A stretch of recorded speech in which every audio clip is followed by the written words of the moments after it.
ಹೆಸರುಬೇಳೆಯ ರುಚಿಯಾದ ಹಲ್ವ. ನಾವು ರವೆ ಹಲ್ವ ಮಾಡ್ತೇವೆ ನೋಡಿ, ಅದೇ ರೀತಿ ಅಷ್ಟೇ ಟೇಸ್ಟಾಗಿ ಬರ್ತದೆ. ಅದಕ್ಕಿಂತ ಸ್ವಲ್ಪ ಜಾಸ್ತಿ ಟೇಸ್ಟೇ ಅಂತ ಹೇಳಬಹುದು. ಸರಿ, ಹಾಗಾದರೆ ಹೇಗೆ ಮಾಡೋದೆಂದು ನೋಡುವ. ಇಲ್ಲಿ ನಾನು 1 ಕಪ್ಪಿನಷ್ಟು ಹೆಸರುಬೇಳೆ ತೆಗೆದುಕೊಂಡಿದ್ದೇನೆ.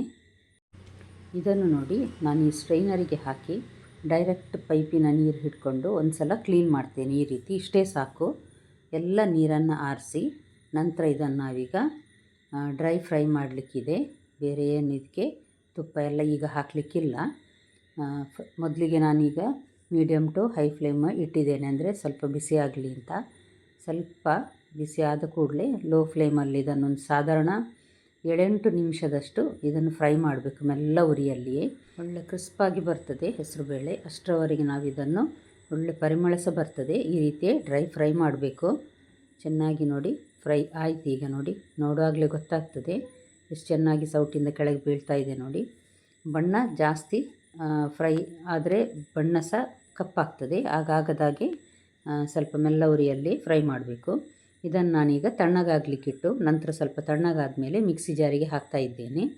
ನುಣ್ಣಾಗಿ ಪೌಡ್ರ್ ಮಾಡಿದರೆ ಆಯ್ತು ಇದನ್ನು. ಈಗ ಇದಕ್ಕೆ ಬೇಕಾದಷ್ಟು ಬೆಲ್ಲ ಎಷ್ಟು ಬೇಕು ಅಂತ ನೋಡುವ. ಇದರಲ್ಲಿ ನಾನು ಸಾಧಾರಣ 1.5 ಕಪ್ಪಿನಷ್ಟು ಬೆಲ್ಲವನ್ನು ತೆಗೆದುಕೊಂಡಿದ್ದೇನೆ.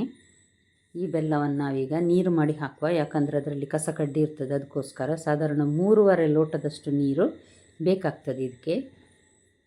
ಇದನ್ನು ನೋಡಿ ಬಿಸಿಯಾಗಲಿಕ್ಕೆ ಇಟ್ಟಿದ್ದೇನೆ. ಇದನ್ನು ಪಾಕ ಮಾಡಬೇಕಂತ ಏನಿಲ್ಲ, ಖಾಲಿ ಒಂಚೂರು ಬೆಲ್ಲ ಕರಗಿದ್ರೆ ಸಾಕು, ಸ್ವಲ್ಪ ಕರಗಿ ಬಿಸಿ ಇದ್ದರೆ ಸಾಕು. ಈಗ ನೋಡಿ, ನಾನೀಗ ಒಂದು ಸಾಧಾರಣ 1/4 ಕಪ್ಪಿನಷ್ಟು ತುಪ್ಪ ತೆಗೆದುಕೊಂಡಿದ್ದೇನೆ. ಅದರಲ್ಲಿ ಈಗ 2 ಚಮಚ ಹಾಕಿ ತೆಳುವಾಗಿ ಕಟ್ ಮಾಡಿದ ಒಂದು 3 ಟೇಬಲ್ ಸ್ಪೂನ್ನಷ್ಟು ಬಾದಾಮಿ ಮತ್ತು ಗೇರು ಬೀಜ, ಇದು ಎರಡನ್ನೂ ಸ್ವಲ್ಪ ಗೋಲ್ಡನ್ ಫ್ರೈ ಆಗುವವರೆಗೆ ಫ್ರೈ ಮಾಡಬೇಕಿದನ್ನು. ನೋಡಿ, ಮಿಕ್ಸಿ ಜಾರಲ್ಲಿ ಚೆನ್ನಾಗಿ ಪೌಡ್ರ್ ಆಗಿದೆ. ಈಗ ಇದು ನೋಡಿ, ಒಳ್ಳೆ ಪೌಡ್ರ್ ಆಗಿದೆ. ಪೌಡ್ರ್ ಆಗಲಿಲ್ಲ ಅಂದರೆ ಒಂದು ಸಲ ಇದನ್ನು ಸ್ಟ್ರೈನ್ ಮಾಡಿ ನಂತರ ಉಳಿದದನ್ನು ಇನ್ನೊಂದು ಸಲ ಮಿಕ್ಸಿಗೆ ಹಾಕಿ ಪುಡಿ ಮಾಡಿ ಸಹ ಮಾಡಬಹುದು. ಈಗ ಇದು ಒಳ್ಳೆ ಬಣ್ಣ ಬಂದಿದೆ ಅಂತ ನಾನಿಲ್ಲಿ ಒಂದು ಪ್ಲೇಟಲ್ಲಿ ತೆಗೆದಿಡ್ತಾ ಇದ್ದೇನೆ ನೋಡಿ.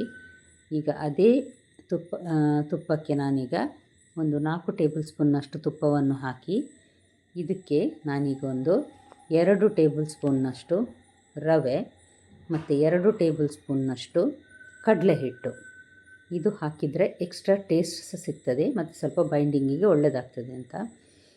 ಕಡಲೆ ಹಿಟ್ಟಿನ ಸ್ಮೆಲ್ ಹೋಗುವವರೆಗೆ ಇದನ್ನು ಚೆನ್ನಾಗಿ ಫ್ರೈ ಮಾಡಬೇಕು. ಒಳ್ಳೆ ಪರಿಮಳ ಬರಬೇಕು, ಅಲ್ಲಿವರೆಗೆ ನಾವು ಇದನ್ನೀಗ ಫ್ರೈ ಮಾಡಬೇಕು. ಅಂದರೆ ಸಾಧಾರಣ ಎಲ್ಲ ತುಪ್ಪವನ್ನು ಸಹ ಕಡಲೆ ಹಿಟ್ಟು ಮತ್ತು ರವೆ ಹೀರಿಕೊಂಡು ಸ್ವಲ್ಪ ಡ್ರೈ ಆಗ್ತದೆ, ಅಲ್ಲಿವರೆಗೆ ಫ್ರೈ ಮಾಡಬೇಕು. ನೀವಿನ್ನೂ ನನ್ನ ಚಾನಲ್ ಗುಡ್ ಫುಡ್ ಲ್ಯಾಂಡನ್ನು ಸಬ್ಸ್ಕ್ರೈಬ್ ಮಾಡಿಲ್ಲ ಅಂದರೆ ದಯವಿಟ್ಟು ಸಬ್ಸ್ಕ್ರೈಬ್ ಮಾಡಿ. ಹಾಗೂ ನಿಮಗೆ ಈ ರೆಸಿಪಿ ಇಷ್ಟ ಆದರೆ ಲೈಕ್ ಬಟನನ್ನು ಪ್ರೆಸ್ ಮಾಡಿ ಮತ್ತು ಫ್ಯಾಮಿಲಿ ಫ್ರೆಂಡ್ಸಿಗೆ ಶೇರ್ ಮಾಡೋದನ್ನು ಖಂಡಿತ ಮರಿಬೇಡಿ. ಬೆಲ್ ಬಟನನ್ನು ಪ್ರೆಸ್ ಮಾಡಿದರೆ ನಾಳೆ ಹಾಕುವ ಹೊಸ ವಿಡಿಯೋ ನಿಮಗೆ ತಕ್ಷಣ ನೋಡಲಿಕ್ಕೆ ಸಿಗ್ತದೆ.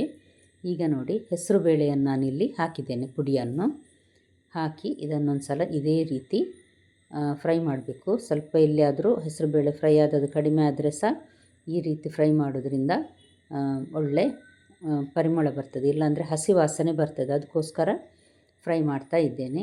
ನೋಡಿ, ಈ ರೀತಿ ಡ್ರೈ ಆಗ್ತದೆ. ಎಲ್ಲ ತುಪ್ಪವನ್ನದು ಹೀರ್ಕೊಂಡಾಯಿತು ನೋಡಿ, ಮುದ್ದೆಯಾಗಿ ಫುಲ್ಲು ಡ್ರೈ ಆಗಿದೆ. ಈಗ ನೋಡಿ, ಡ್ರೈ ಆದ ತುಪ್ಪ ಈಗ ಬಿಡ್ತಾ ಇದೆ ನೋಡಿ. ಈ ರೀತಿ ನೀರಾಗ್ತದೆ.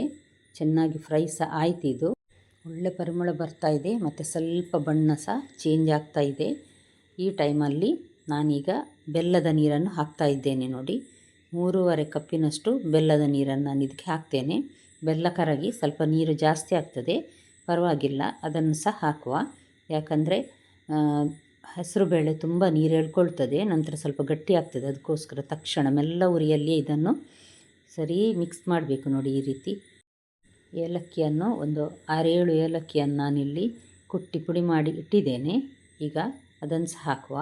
ಸ್ವಲ್ಪ ಕೇಸರಿಯನ್ನು ಹಾಕ್ತಾ ಇದ್ದೇನೆ, ಅಥವಾ ಕೇಸರಿ ಕಲರ್ ಸಹ ಹಾಕ್ಕೊಳ್ಬಹುದು. ಇದು ನೋಡಿ, ರೋಸ್ಟ್ ಫ್ರೈ ಮಾಡಿದ ಗೇರು ಬೀಜ ಮತ್ತು ಬಾದಾಮಿ, ದ್ರಾಕ್ಷಿ ಸಹ ಹಾಕ್ಕೊಳ್ಬಹುದು, ನಾನು ಹಾಕಲಿಲ್ಲ. ಈಗ ನೋಡಿ, ಇದು ಕುಟ್ಟಿ ಪುಡಿ ಮಾಡಿದ ಏಲಕ್ಕಿ ಹಾಕಿ ಚೆನ್ನಾಗಿ ಒಂದು ಸಲ ಮಿಕ್ಸ್ ಮಾಡಿ ಮುಚ್ಚಳ ಮುಚ್ಚಿ ಬೇಯಿಸಬೇಕಂತ ಏನಿಲ್ಲ, ಅಂದರೆ ಫ್ರೈ ಚೆನ್ನಾಗಿ ಆಗಿದೆ ನೋಡಿ. ಫ್ರೈ ಆದರೆ ಹಸಿ ವಾಸನೆ ಬರೋದಿಲ್ಲ, ತಿನ್ನುವಾಗ ಸಹ ಒಳ್ಳೆ ರುಚಿ ಕೊಡ್ತದೆ, ಇಲ್ಲಾಂದರೆ ತಿನ್ನುವಾಗ ಅಷ್ಟು ಚೆನ್ನಾಗಿರೋದಿಲ್ಲ. ಹಲ್ವ ನೋಡಿ ರೆಡಿ ಆಯಿತು ಫ್ರೆಂಡ್ಸ್. ಖಂಡಿತ ನಿಮ್ಮ ಮನೆಯಲ್ಲಿ ಒಂದು ಸಲ ಟ್ರೈ ಮಾಡಿ ನೋಡಿ, ಹೀಗೆ ಬಂತೆಂದು ಕಮೆಂಟ್ ಬಾಕ್ಸಲ್ಲಿ ತಿಳಿಸಿ. ನಾಳೆ ಇನ್ನೊಂದು ಹೊಸ ರೆಸಿಪಿಯೊಂದಿಗೆ ಮತ್ತೆ ಭೇಟಿ ಆಗ್ತೇನೆ. ನೋಡಿದೆಲ್ಲ ವೀಕ್ಷಕರಿಗೆ ಧನ್ಯವಾದ.